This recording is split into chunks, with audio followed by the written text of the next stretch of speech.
dans les méandres de la parole. Là où les mots virevoltent comme des feuilles enlaçant une brise délicate, se trouve un défi silencieux qui étreint les âmes en quête de communication. Le bégaiement. Cet écho troublant qui distille une mélodie hésitante dans les conversations sème parfois le doute dans le jardin de la confiance. Chaque mot devient un sentier escarpé pour ceux qui bégayent, une expérience troublante à travers un labyrinthe d'émotions. L'histoire se dessine alors devant nous, révélant les parcours de courageux voyageurs sur cette route incertaine. C'est ainsi que débute notre récit, une quête poignante à la conquête des mots, surmonter le bégaiement pour vivre une vie pleine et satisfaite. Ce récit explorera les paysages intérieurs de ceux qui ont appris à composer avec les irrégularités de la parole. C'était à cause du bégaiement qu'ils n'ont pas voulu t'intégrer dans leur équipe. Chaque instant capturé dévoile une réalité complexe où les mots se frayent un chemin à travers les méandres du bégaiement.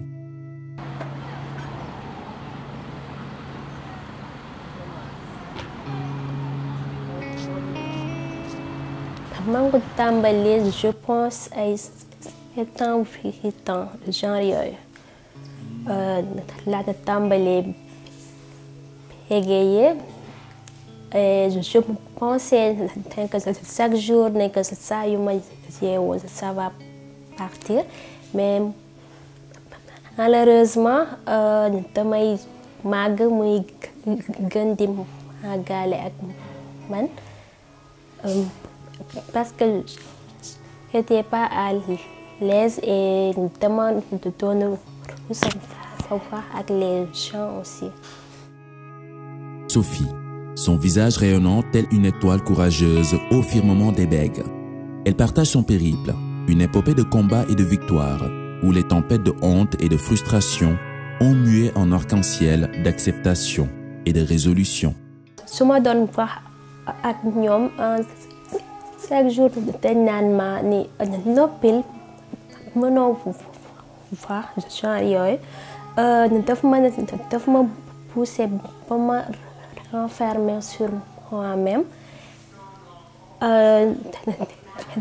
te daf may yokk stress muy dem ba dër bi di doon yokk ba benn manière wax sax metti woon na ma lool, même parler au téléphone tamit daaw ma ko woon def.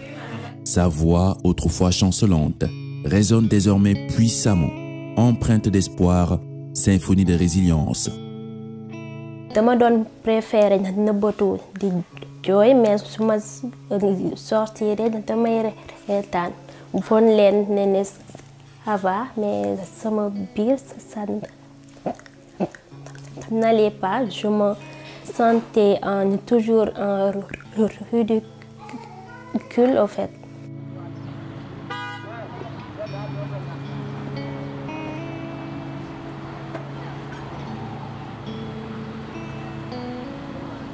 Khadim, un jeune homme dynamique, partage son périple au cœur des méandres de la thérapie verbale. Je m'appelle Mohamedou Bamba Samb, je suis doctorant en sciences politiques et spécialiste des questions sécuritaires. Je suis membre de l'EMIRAS, en même temps aussi je suis le coordonnateur de l'APBS Dakar.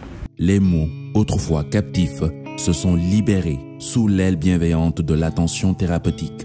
Les étudiants, vos camarades étudiants, ne peuvent pas vraiment supporter le fait qu'une personne soit bègue. Ah bon? Oui. Comment? Il m'est arrivé un jour, je me rappelle, c'était en 5 novembre 2020.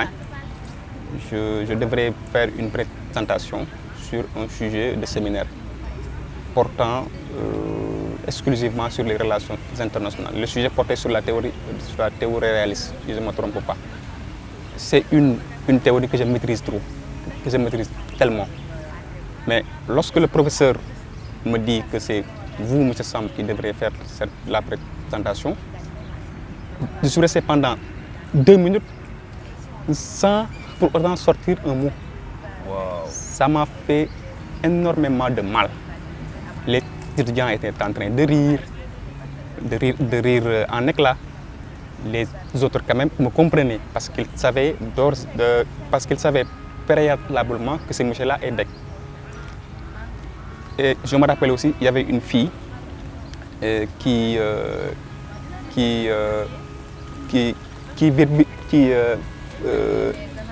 me disait que mais vous, avec votre niveau de bégaiement là, comment est-ce que vous pouvez réussir dans la vie? C'est cette phrase-là qui m'a le plus marqué. Et là, tu parles de 2020. Je parle de 2020.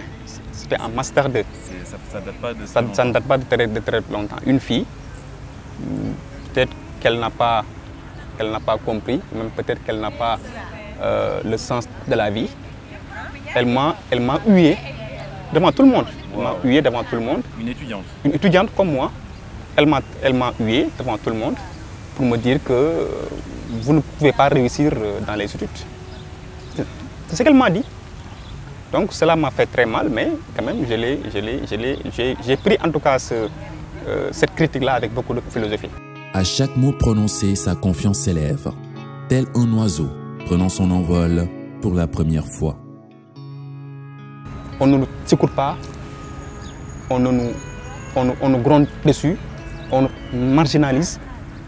On est allé même jusqu'à même nous exclure même de la basse couche de la société. Et c'est cette forme de marginalisation-là qui explique que les personnes DEC, parfois, ils ne s'entendent pas avec tout le monde.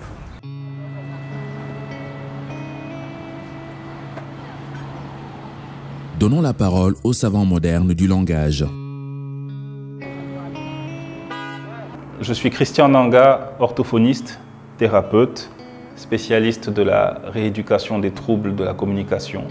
Et je suis aussi responsable du cabinet paramédical de la Renaissance qui est situé à Ouakam, à Dakar. L'orthophoniste, c'est un thérapeute qui prend en charge les troubles de la communication. Simple. Maintenant, dans les troubles de la communication, on a beaucoup de choses différentes. On a parlé de langage écrit avec les différents versants tout à l'heure. On a parlé du langage oral avec le bégaiement. Tout ce qui mène à un trouble de la communication peut être envisagé comme étant un terrain pour l'orthophoniste. Éclairant les mystères scientifiques du bégaiement. Alors, souvent on pose la question, le bégaiement, son origine. Il y a longtemps, une vingtaine d'années, à pareille occasion, j'avais dit que rien ne prouve que le bégaiement est héréditaire. Mais aujourd'hui, la recherche va de plus en plus vers un bégaiement où on dit que c'est un trouble neurodéveloppemental et même génique.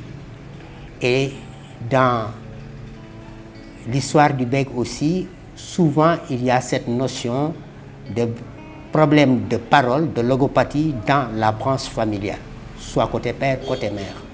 On retrouve toujours donc des phénomènes de troubles de la parole et qui peuvent se manifester chez certains enfants par le bégaiement. On a vu aussi qu'un enfant à l'âge d'apprentissage de la parole, s'il baigne dans un milieu où le modèle est erroné, un parent qui bégaye ou bien un proche qui bégaye, sur 3 bègues, les 2 qui baignent dans cette ambiance-là développent aussi des phénomènes de bégaiement. Ce qui nous pousse à dire que de plus en plus que le bégaiement est d'origine héréditaire. Portons le regard vers Sangaré, un travailleur dévoué, contraint à rebâtir sa carrière maintes fois à cause de son fardeau. J'étais dans une société de TP. Bon, c'est là-bas que, qu'avec le 10 ans chômage technique, qui se sont basés là-bas pour nous libéré pour nous dire d'attendre. On va vous appeler, on va... Bon. Qu'étant responsable, je suis assez mature. Bon, j'ai dit qu'au lieu d'attendre des gens,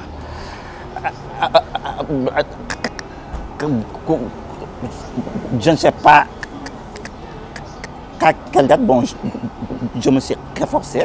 Bon, je suis parti sur le terrain, faire mes démarches. Bon, et puis bon, Dieu a fait que bon, je suis à mon propre point, sincèrement,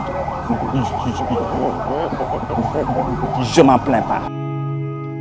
Grâce à sa famille, il a retrouvé une forteresse d'amour et d'appui, dissipant les ombres d'isolement et de frayeur. J'ai à remercier sincèrement qu'une personne qui m'a vraiment soutenu, parce qu'il avait vu que je bec, je m'aimais. Mais lorsque dans un séminaire, je me suis approché de lui, c'est un expert comptable. Lorsque je sortais juste de ma formation, sincèrement, qu'il m'a soutenu. J'ai fait des stages plusieurs fois dans son cabinet. Donc là-bas, lui, il n'a pas vu l'handicap du bégaiement qu'en moi. Son histoire est une étoile scintillante dans la nuit, rappelant que l'amour demeure, la lumière guidant à travers l'obscurité.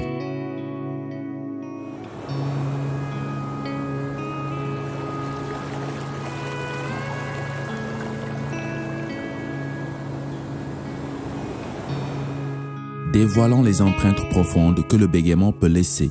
Souvent, c'est l'anxiété, une certaine phobie, notamment chez le sujet un peu âgé.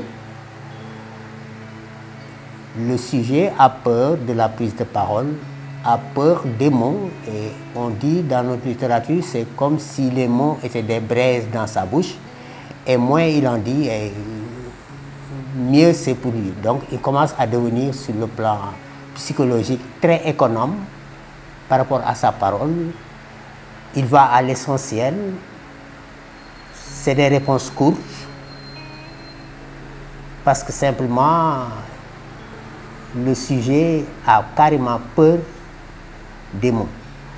Ça, c'est vraiment quand le bégaiement il est installé. Maintenant, chez les jeunes enfants aussi, par rapport à la réaction de l'entourage, l'enfant peut arriver à commencer d'avoir une certaine conscience de son mal parler, entre guillemets, et commence maintenant soit à être économe, parler peu, parler moins, ou bien forcer pour bien parler afin de faire plaisir à ses parents. Si c'était une personne inconnue, ça n'aura pas de problème. Mais ce qui te gronde dessus, ce qui te critique, même ce qui te juge par rapport à ton bégaiement, parce que tout simplement, vous avez un problème d'élocution, vous avez un handicap vocal. Ce sont ces personnes-là, en fait, c'est des personnes proches, c'est des personnes proches qui vous le font. Non pile. Et tu as vécu ça dans ta famille? Bon, je l'ai vécu dans ma famille lorsque j'étais petit. Mais voilà, arrivé à un moment où quand même il fallait au moins changer. Parce que quand je faisais la CM2, je ne pouvais même pas parler une minute. Wow. Oui, je tapais les tables pour parler, je me tapais moi-même pour parler. Quand quelqu'un vous appelle au téléphone, vous êtes obligé de taper sur les murs, en tout cas de tout faire pour sortir les mots. je ne blesse personne, sincèrement, mais c'est l'autre qui voit quelque chose de négatif en nous. C'est ça qui fait mal.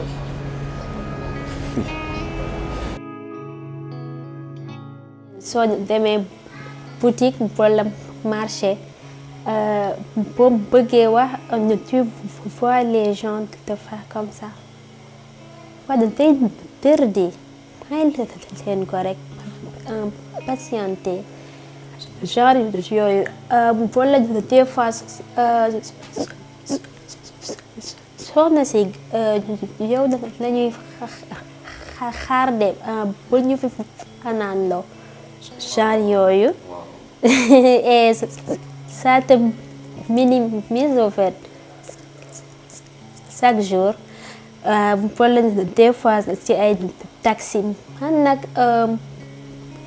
peut-être ak ni may waxee dañuy foog ne dégguma wolof chaque jour dañuy foog ne je suis pas Sénégalais nii.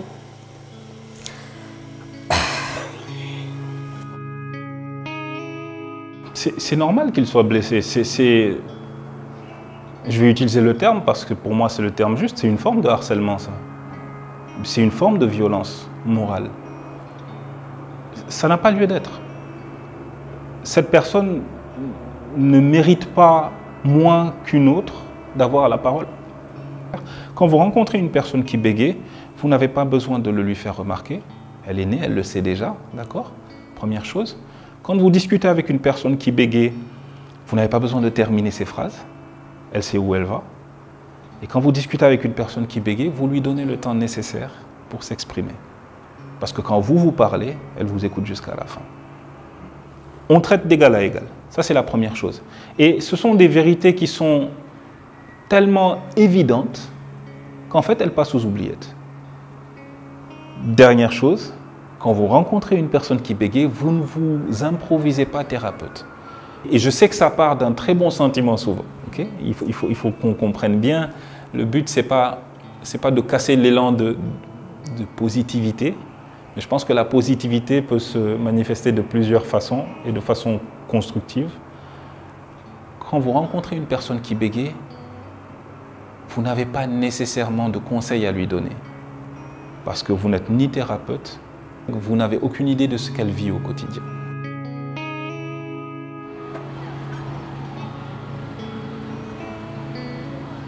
Soulignant l'urgence d'agir tôt pour dénouer les entraves émotionnelles qui pourraient persister. On rappelle aux parents d'être très observateurs de la communication et du langage de leur enfant et de ne pas hésiter à s'adresser aux professionnels au moindre doute que leur enfant est en train d'achoper ou bien fait des efforts pour parler. Parce que l'intervalle précoce est la meilleure attitude qu'il faut avoir pour pouvoir aider les enfants. Ça, c'est à l'intention des parents. À l'intention donc des bègues proprement dit, je dis que le bégaiement peut être handicapant. Peut être handicapant, en tout cas peut diminuer le pronostic d'insertion sociale. Parce que j'ai vu dans ma carrière donc beaucoup de bègues, bon, en tout cas de haut niveau, qui ne sont pas arrivés à s'installer par le simple fait qu'ils ont subi une certaine ségrégation parce qu'ils bégaient. Donc plus s'occuper tôt du bégaiement, mieux c'est. Alors aujourd'hui aussi, notamment ces personnes qui ont des difficultés de parole, doivent fédérer davantage, en tout cas, leurs forces à travers des associations comme il en existe au plan international, en tout cas pour pouvoir bénéficier de l'expérience des autres et avoir des échanges. Alors, mon troisième appel concernera la politique sanitaire. Et là, je m'adresse aux autorités de mon pays, parce que les professionnels devant s'occuper de l'accompagnement de ces personnes à besoins spécifiques au niveau de la parole, comme les bègues, Ces personnes-là sont très infimes et en sous-nombre. Mon pays, à ce que je sache, ne compte que 5 spécialistes orthophonistes ou logopèdes de nationalité sénégalaise. Quand on voit ce nombre-là par rapport aux grands besoins qu'il y a, et j'en sais beaucoup de choses, il y a beaucoup de bègues entre ceux qui viennent en rééducation et ceux qui n'ont pas pu bénéficier de cela. Je sais que le bégaiement, en tout cas, je peux le dire, un fléau entre guillemets, parce qu'au moins, ça concerne 1% de la population. Au niveau donc du ratio mondial, pour 17 millions de Sénégalais, au moins on pourra dire qu'on a entre 170 000 à 200 000 bègues au niveau du Sénégal pour 5 orthophonistes, tous basés dans la capitale, aucune région n'en a. Donc vraiment, il y a nécessité, en tout cas sur le plan de la politique sanitaire, d'activer le volet formation, donc pour qu'il y ait beaucoup plus d'orthophonistes dans le pays, pour qu'il y ait des écoles de formation débouchant sur les métiers d'orthophonie dans le public. L'initiative est prise ici au Sénégal, mais c'est dans le privé, dans un contexte de pauvreté. Beaucoup ne peuvent pas accéder à ces formations. Donc le ministère de l'Action sociale, le ministère de l'Éducation doivent réfléchir sur comment, en tout cas, ouvrir ces formations un peu rares vers le grand nombre pour pouvoir faire face, en tout cas, aux besoins. Et carrément, il y a des besoins. L'union fait la force. Une vérité évidente.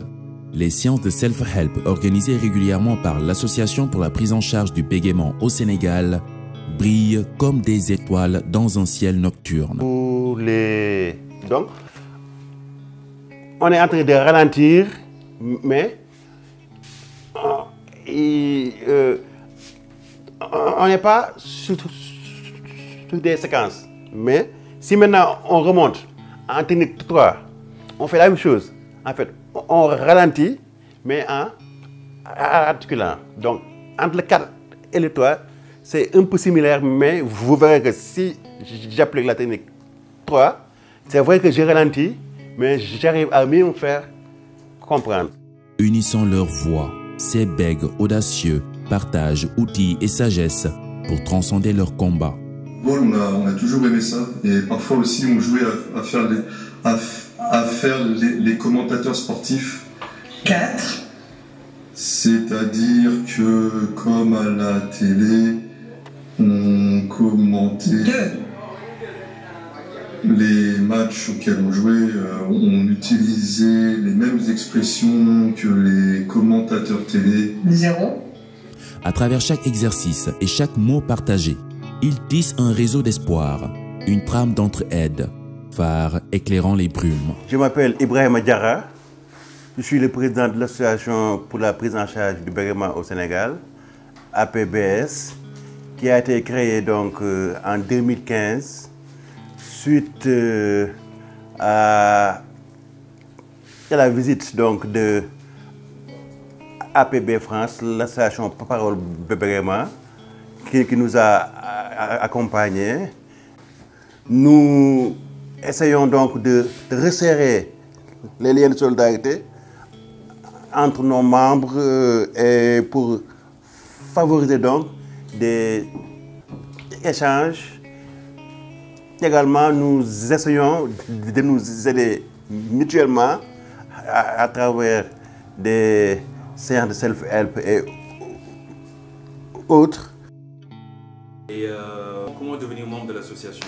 Oui, en fait, l'association est ouverte à toutes les personnes en fait, qui sont intéressées par le bégaiement. Ce n'est pas une association de bègue. En fait, l'association est ouverte à tous les Sénégalais qui sont intéressés par le bégaiement. Bon, il y a évidemment comme nous les bègues, mais il y a également les parents de bègues, il y a les enseignants, il y a le personnel sanitaire, et en général, donc, à tous ceux qui sont intéressés.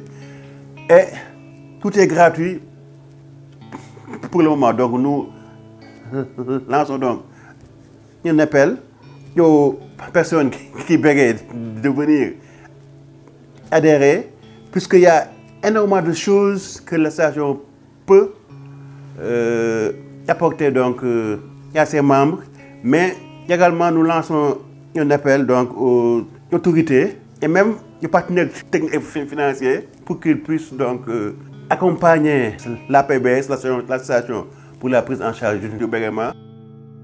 On va commencer donc par le programme de Camp Down.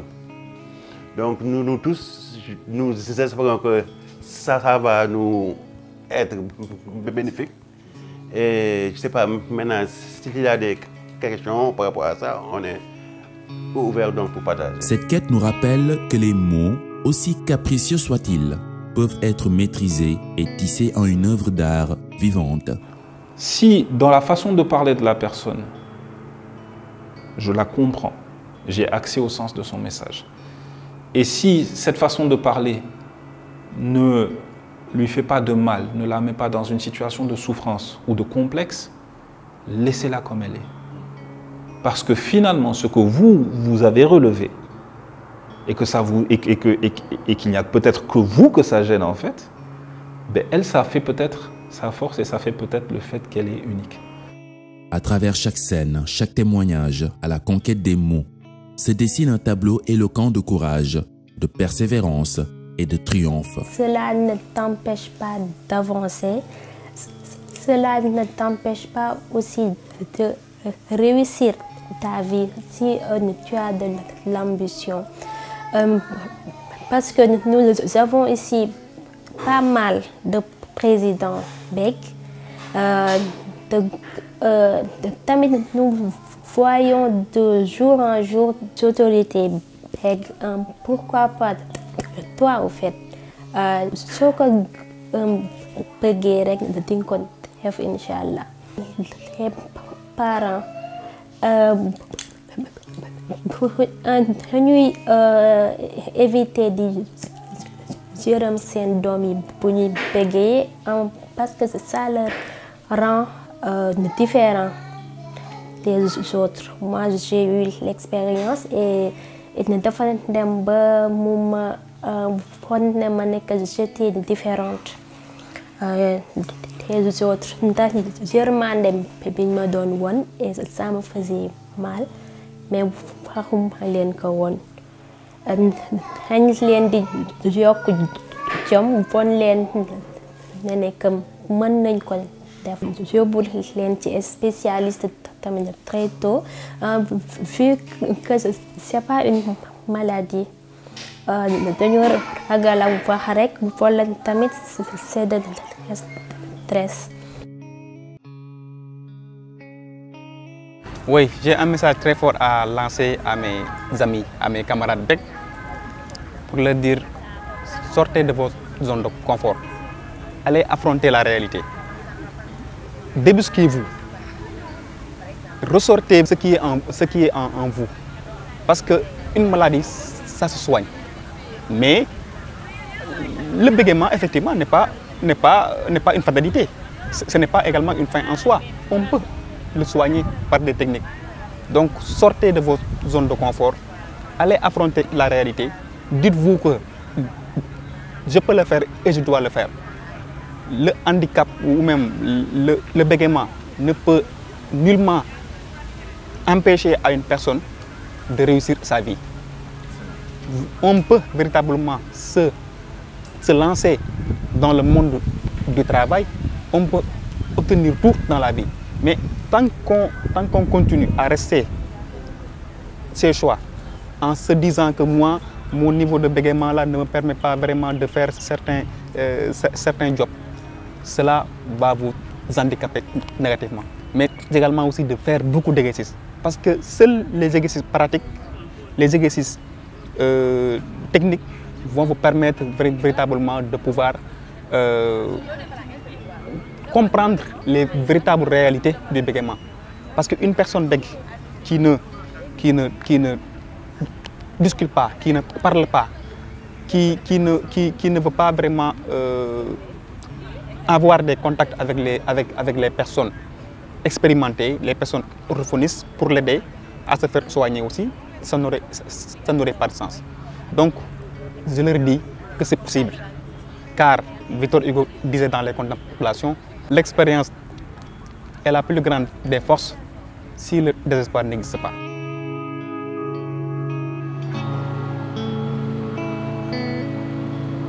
Un récit qui danse avec les étoiles du possible, incitant chacun à écrire sa propre symphonie de succès, malgré les défis qui parsèment le chemin. Au crépuscule de notre voyage, une vérité émerge avec une clarté éclatante. Le bégaiement n'est pas un destin scellé, mais un voyage où la résilience, la thérapie et le soutien familial façonnent un avenir brillant.